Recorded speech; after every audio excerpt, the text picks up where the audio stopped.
Hi, this is Barb Ryan, and this is the Night of Insight. It is August 20th of 2020, and I'm going to be playing my singing bowl that already has questions on pieces of paper that are in there that have been sent in by folks. And this happens the third Thursday of every month. And if you want to get involved, you can email me at barb@spiralingtowardjoy.org or look me up on my webpage, which is guideusofhappiness.com. And I'm on Facebook under Spiraling Toward Joy or Barb Ryan. So all those different ways you can find me to sign up for these. And this recording you will find on YouTube and on my website.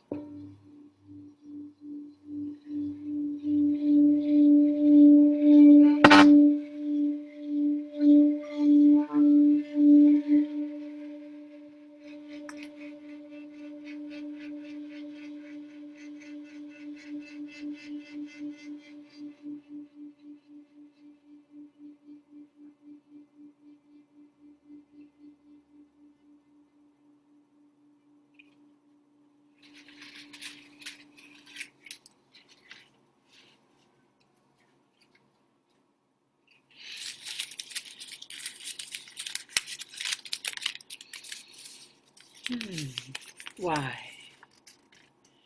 Why do I feel hopeless? How is it that I feel hopeless?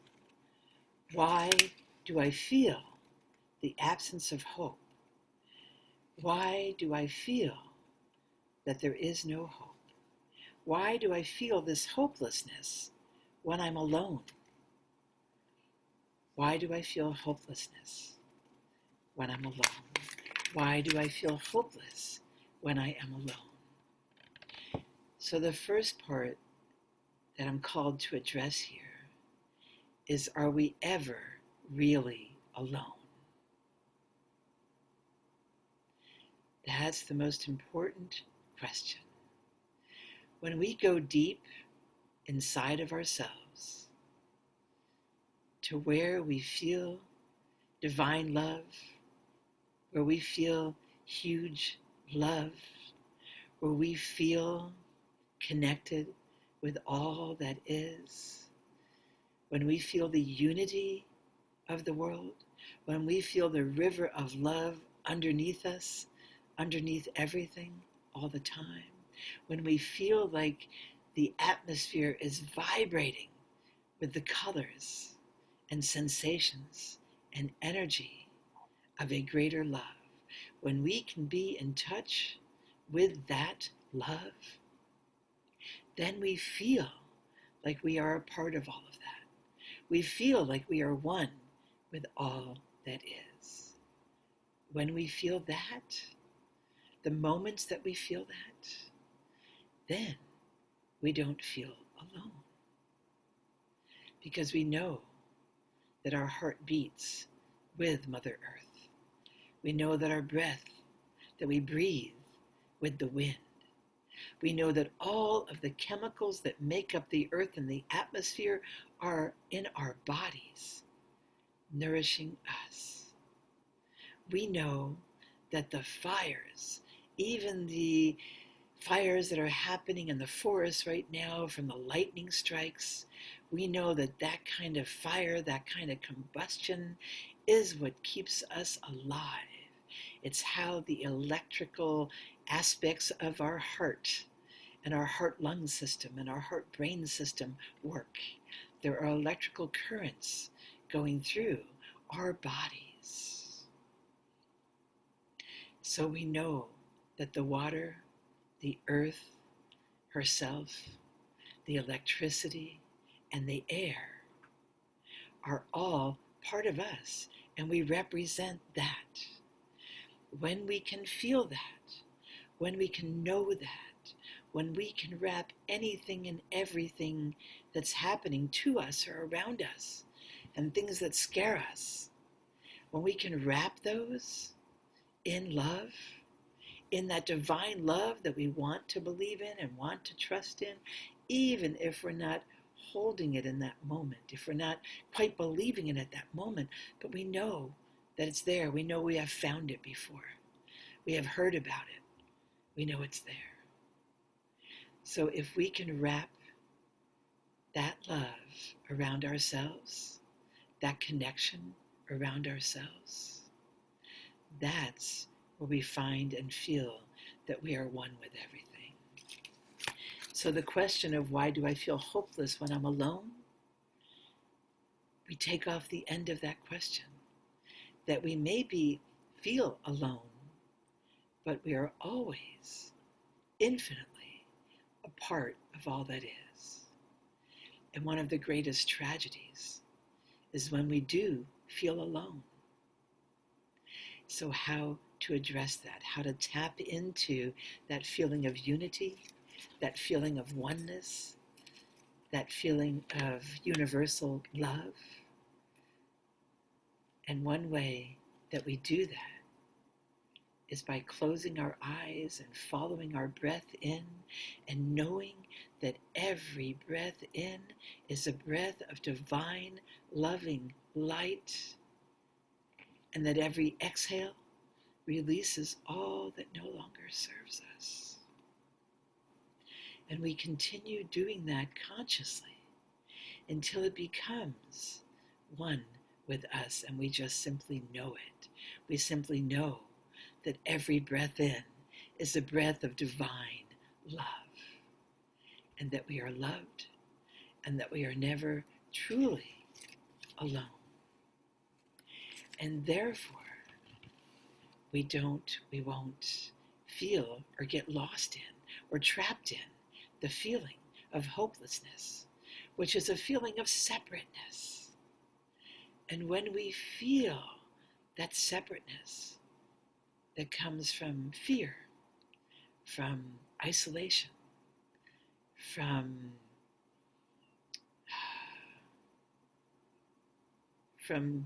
fear and isolation, and probably other things, part of grieving, part of anger, right? Part of any kind of feeling that we want to surround with love, and we want to shift it. So as we're able to become one with that love, we are able to shift our feelings and trust that as little as our brain knows, our heart and our soul, our center, knows that love is all there is. And therefore, there is always hope that the next loving piece, the next loving thing in our life will happen. These talks are often subtitled, What Would Love Do? And it means that universal capital letter L, capital O, capital V, capital E, with at least one exclamation point. What would that love do? And when we're able to ask ourselves that question and surrounds ourselves with love, that even when we feel hopeless for a moment, then we embrace that, feel embraced, and don't feel alone, and don't feel hopeless. So that's part of the why, and it's part of the how, and it's the part of the what to do.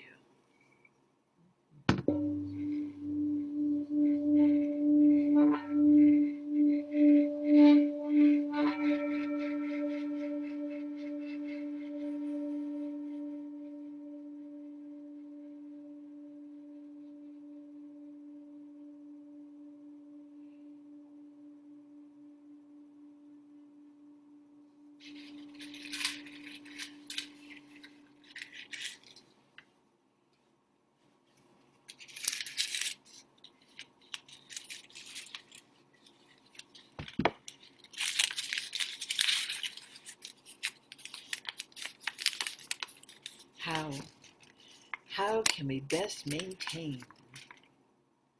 How can we each, to the best of our ability, maintain? How can we best maintain our center of believing, our center of loving, our center of our balancing point, the fulcrum on the teeter-totter, where everything is in balance. How can we best maintain our center? Anytime at all, but especially during stormy times. So much right now feels stormy. I mean, literally, there are all kinds of weather patterns and storms, and we just got through hurricane season in parts of the US and parts of the world, and now we're in fire season, and there's all kinds of windstorms and storms out in the ocean, and there's storms between people, and there's storms in our mind, in our psyche, there's storms in our heart. There's ways that we feel the chaotic energy of storm. And with this question of how we maintain our center, to think about what we've all grown up knowing, that the center of the storm, right in the very center of a hurricane, the center of a tornado, in the center, there is calmness. So we know to ask this question: how do I find and maintain my center when I feel a storm raging around me?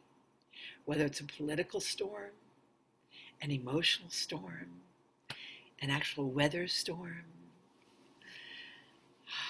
whether it's the unfairness and unjust things that we see happening in the world, in our lives, that break our heart every day, the kinds of storms that are created there, and that those are in reaction to the kind of storminess that systemic oppression, systemic racism, systemic sexism, systemic classism, all of that, right? All of that creates storminess, creates disruption. How do we find our center in the midst of all of that? So that we, in finding our center, can be part of what grows, what gets better, part of the resolutions, part of solving what's seen as a problem, part of letting go of what doesn't serve us, and not allowing our fear, our misunderstandings, our anger at ourselves or others, not allowing that to get in the way of each of us finding our center. And when you find your center in the storm, then you are guided by your inner guidance of what to do next. The question of what would love do? And sometimes the most loving act, the most loving sound, is the storm itself as it clears out everything before it. So sometimes the most loving way to feel and actions to take can seem very stormy and can spark anger, which sparks change, which sparks landing at the center of everything. So what is most loving doesn't always look like the calm and the peace, but it feels that way inside of us, so that we have the focus and the energy to do what is ours to do as we ask in our inner guidance. Now that I've surrounded everything with love, now that I have found my center and my calm in the midst of all of this, what is mine to do? What is mine to do to take the high road, to go higher, right? To have a place within me that matches what's going on outside of me, and that everything outside of me begins to match what's happening inside of me. And I realize that that's the piece I have control of. What I think, what I believe, what I feel, and what I do. And I can just do my best at all of those, and then hope for the best, for all involved. And that's how we maintain our center during stormy times, finding our center and returning to it as often as we feel the chaos of the storm. Return to the center. Sometimes that looks like napping or snacking or getting or giving a hug or standing with a sign somewhere that is a piece of our truth that we believe, that we feel so centered and grounded when we're holding that. And it could be being part of a protest, being one of the protectors.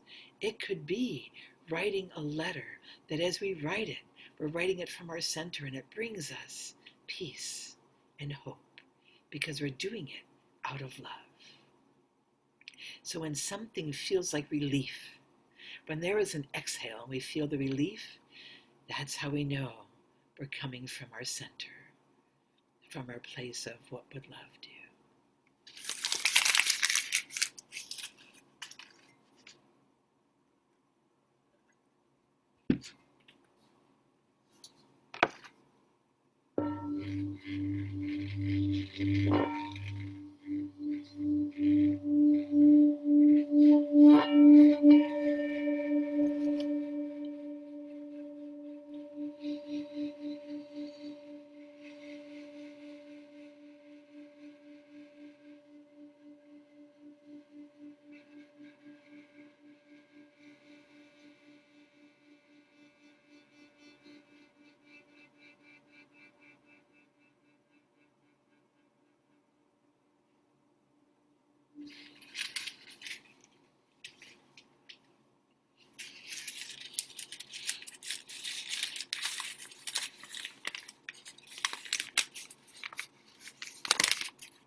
And we often begin to see a theme each evening based on what would love do, and yet a theme of its own.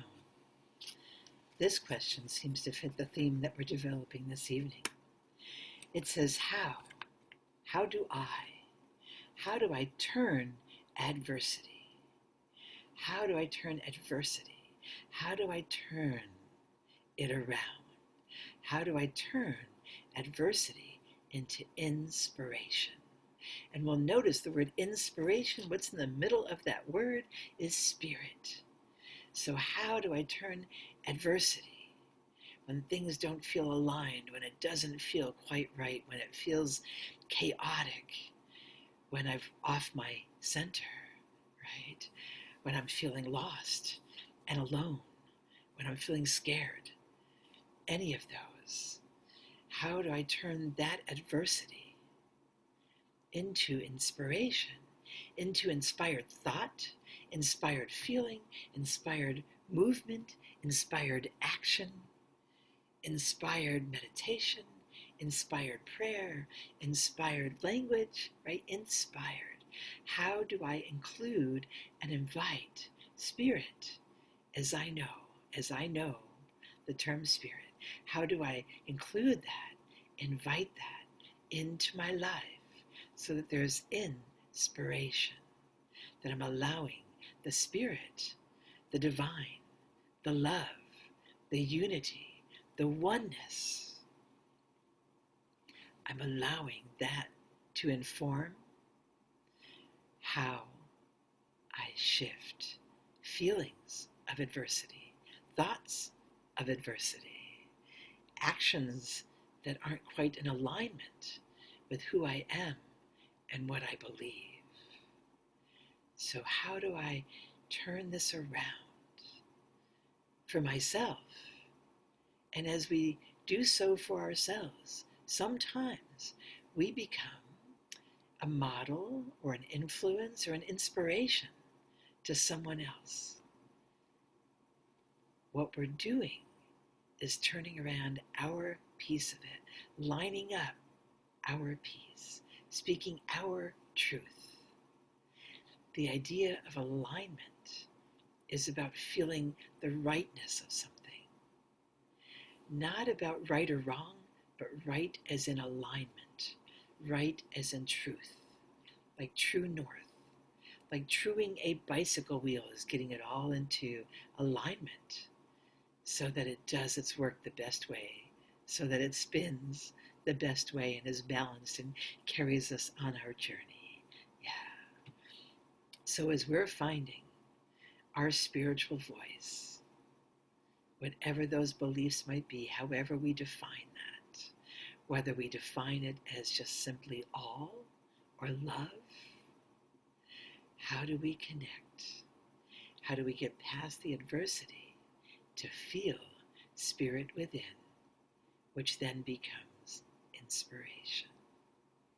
And really, the inspiration needs to come first, right? As we bring spirit into our lives and into our thoughts and feelings and actions and beliefs, then the parts that are adverse to that will shift. They simply will. Because we let go of all that no longer serves us. And we find ways that are more true to us, that are in alignment with what we believe, each of us. So instead of saying, how do I turn adversity into inspiration? How do I allow spirit in? How do I become and remember and know that I am one with all that is? And from that place of knowing, how do I trust that adversity will turn around?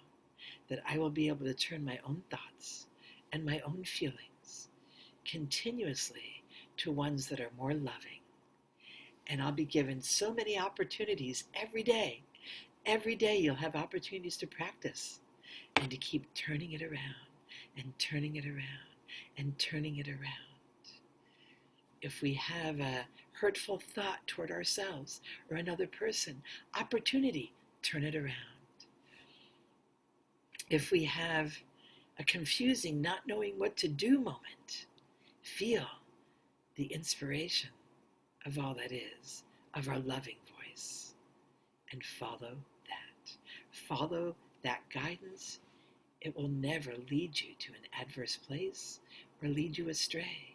Others may look at you and judge and think you're not on a spiritual path, or you don't know what you're doing, or you're too angry or too sensitive or too this or too that.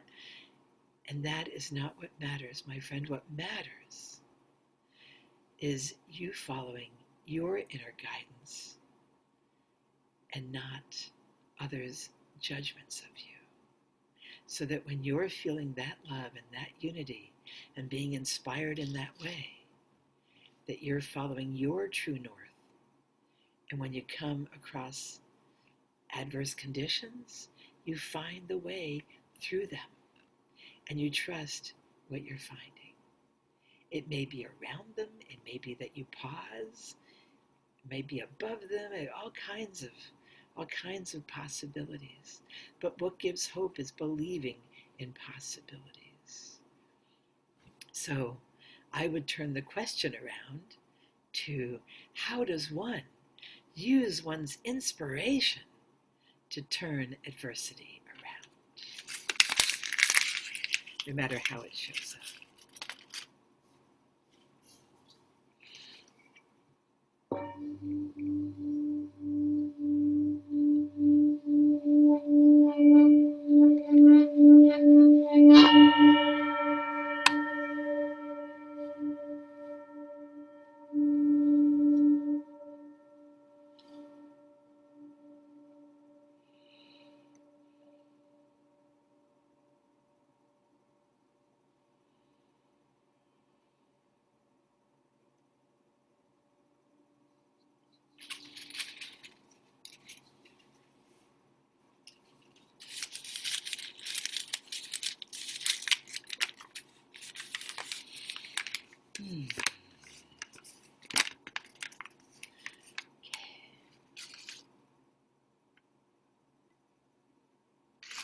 And remembering our theme of what would love do, this question says, how can we release? How can each of us release and allow those in crisis to feel supported. How do we support them without trying to fix them, without thinking that we know what's best for them? How can I support someone who I deem is in crisis or who themselves says they're in crisis? How can I support them without trying to fix them, without thinking I have the fix? Especially in cases of those who are severely depressed, self-destructive, suicidal, or addicted. So how do we show up?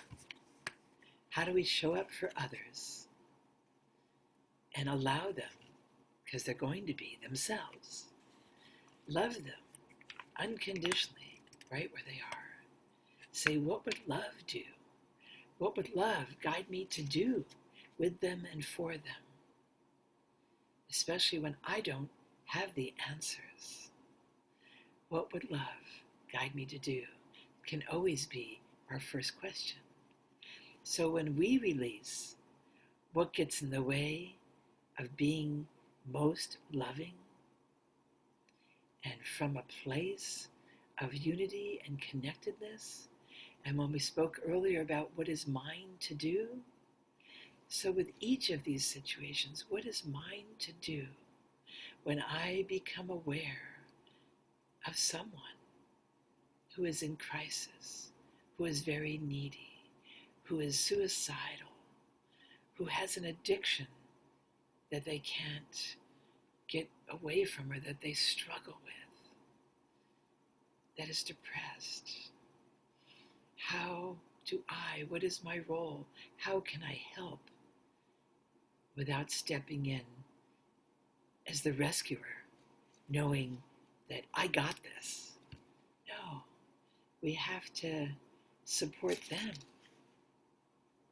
in their challenge to get through what they are struggling with. And so as we tune in and align with our own self in that place of inspiration and checking in with our spiritual guidance, and again saying, what is mine to do here for this person? How can I help them? How can I help them right now? How can I help them individually? How can I help them as a group? How can I help supply and support and refer those in need, knowing that I can't save them all. I can't do it all. So one of the main things to do is to always check in with our spiritual self, our higher being, our inner self, our higher power, our love, the divinity, and see the divinity in that person. Remember that they are a divine being, and treat them as though they are an expression of divinity themselves, because they are. And simply ask, what is mine to do in this moment? And it may be something as simple as listening to them deeply with eye contact. Or it may be giving them some referrals about where to get the help that they need. Getting them to a phone, letting them use your phone, giving them phone numbers, giving them referrals about where they can go and use a phone or use the internet freely to seek out the support and the help that they need. You know, whether it's a suicide crisis line, whether it's a meeting, whatever it is that they are ready for, and we can provide some referrals. So sometimes it's a good idea to call around or look on the internet yourself for some referrals in case you're ever in a situation like this, or a loved one is in a situation like this, that you've got some numbers for them to call, when they ask you, when they ask for your help, and noticing how they ask for help, right? They might not use their words, and it's okay.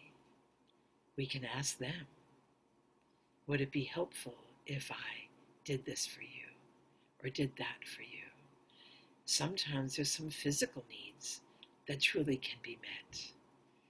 They might need a blanket or a coat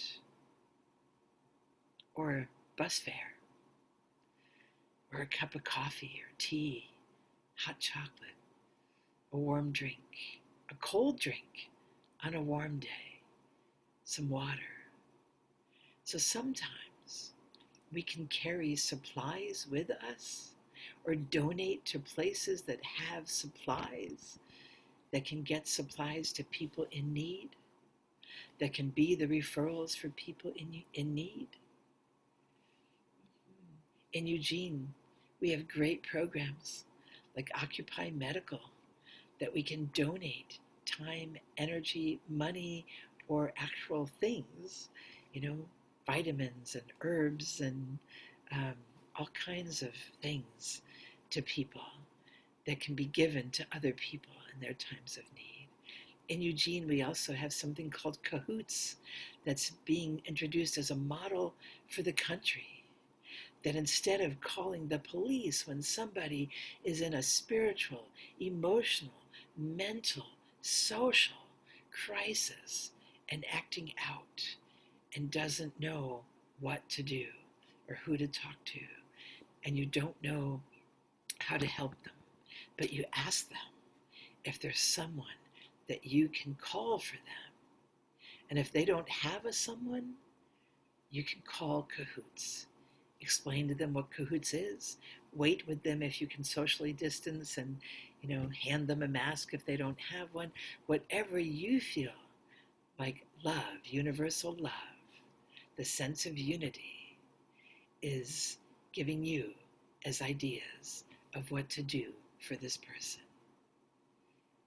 But not coming in as a rescuer or a savior with all the answers, but certainly coming in from a place of connectedness, oneness, respect, and honor, and kindness, and unconditional, positive respect for them as a human who you believe is a divine being that was set in your path in some way for you to do something for them, not everything for them. So when it says, how can we release, right? How can we not take it on, all of it, and allow those in crisis to feel supported? We want to support them, knowing that we probably can't fix it for them, that it's a bigger problem in their lives, or a bigger systemic problem, and it's a bigger community problem. And we might look at where we can donate or volunteer, or what we can do to help things in the bigger community. But for that person right then and right there, sometimes a listening ear, a referral, and a cold or hot drink might be all that they really need in that moment from you.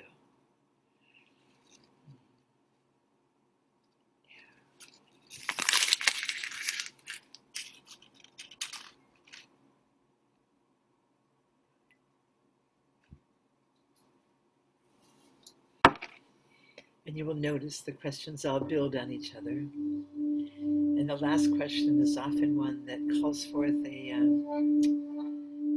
summary, if you will, about what's happening at this time.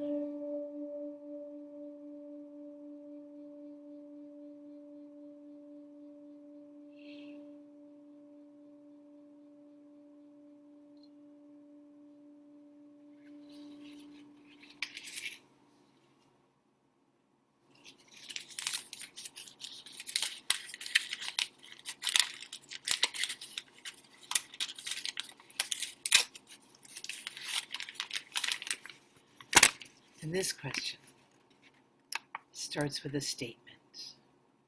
And the statement says, these days I feel like I have armored myself against all that's happening in the world. These days I feel like I've armored myself against all that's happening in the world. How can I, feeling so armored, how can I keep the presence of love flowing within and through me in these difficult times? How do I let my guard down? How do I show up and be present? Be in the presence of love, of universal divine love. How can I keep the presence of love flowing within and through me in these difficult times? Well, part of the answer is always in the question itself, where the person says, I feel like I've armored myself. How can I keep the presence of love flowing within and through me in these difficult times? Is to trust that presence of love that is flowing through you and within you and around you. Reach for it, feel it, remember it, know that it's there. And as you do that, you'll be able to let some of your guard down. You'll be able to see out of the armor. You'll be able to have boundaries that are permeable, that let in things that help you to feel better, that let in the love and the loving thoughts and the inspiration, and let out all that no longer serves you. And then you won't need to feel so armored and protected, because you will trust that as you connect with your inner, higher, deeper love, supreme being, as you connect with that, therein lies your trust. And as you trust more in the being, the love of all that is, the unity of all that is, as you open up and feel that love and trust it, trust your sensing of it. Don't listen when people say you're too sensitive. You're sensing things about love and about how to share that love and how to be open without rescuing, without trying to fix people, without losing your sense of self in it all, without becoming part of the chaos, right? So as we've spoken in the other teachings that came from the questions, they're all related in that you find your connection to all that is. You find your connection to love, to universal, divine love. And as you do that, you'll feel and know the presence of love flowing within and through you. So again, this question could be turned around, and it could say, how can I allow the presence of love to flow within and through me when I feel like armoring myself during this difficult time, or when I have armored myself during this difficult time? So we start with calling in the presence of love flowing within and through us, and recognizing it and knowing it, and trust that it flows in and around the armor. It doesn't even see the armor. It only sees the lovingness of us. And be very loving and forgiving of yourself. Love yourself enough that you knew when to armor yourself when you felt scared or overwhelmed and needed some protection. Yes, kudos to yourself for doing that. And now you hear yourself reaching out, not only for more connectedness, interconnectedness with humans, but in that love flowing through all and trusting that presence.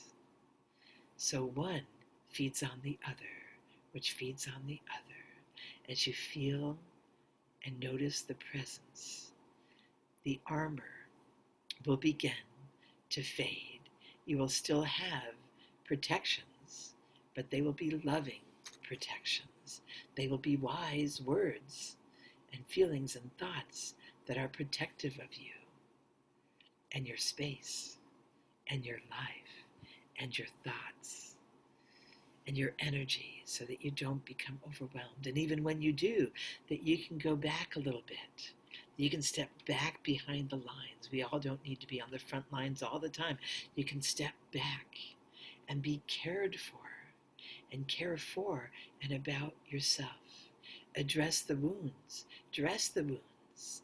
Allow someone to dress the wounds that need to be dressed, so that we can then dress the wounds of others. Right? Allow ourselves to love ourselves enough to have healthy boundaries based on love. So that question and all the ones before it were addressing, what can love do so that we, each of us, can keep the presence of love flowing within and through us in these difficult times. And the last question, that's what all the questions on the paper, but the last question of the evening is always, even though the bowl has no more paper in it, is the bowl empty? Let's find out.